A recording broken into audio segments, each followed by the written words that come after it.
are faced with anything over the next couple of months, just to breathe, just to be still, just to allow it to naturally unfold.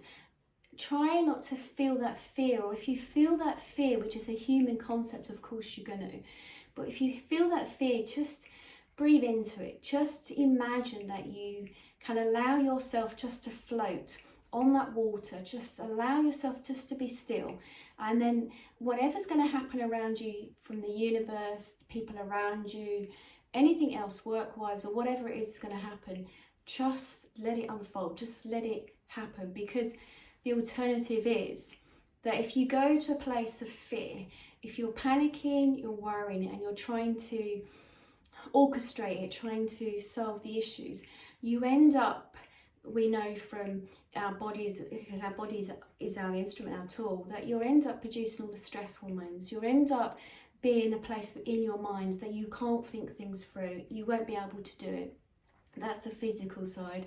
But also from the energetic point of view, we know that you'll be vibrating this negative energy, that you're going to then introduce other things around you that it's not going to serve you. So if you can just surrender to it and just feel that there is a bigger picture, and that to create a new beginning, you always have to have these endings to free you up so that you can move into the beginning. And look, I have no idea what's going to happen next, and part of it is quite refreshing because I don't feel this weight on my shoulders anymore trying to please everybody else. My heart told me I needed something more. And when you are really in tune with what you want, when you've done your work, I'm not saying I'm an expert, I'm a human being, but when you do your work with yourself, when you start, working with your chakras, they are like a muscle with your energy and your intuition. Your body tells you something doesn't feel right. You'll feel that around people that are toxic in your life. You may feel that sensation that you don't feel comfortable with them anymore. You'll have friends that might drop away from you. You'll have other members of family that move on and do their own thing. It's just that doing the work on yourself, becoming more sensitive to your gut feeling and working with that, then you start to listen to what your soul is trying to guide you. Your soul is trying to leave the breadcrumbs.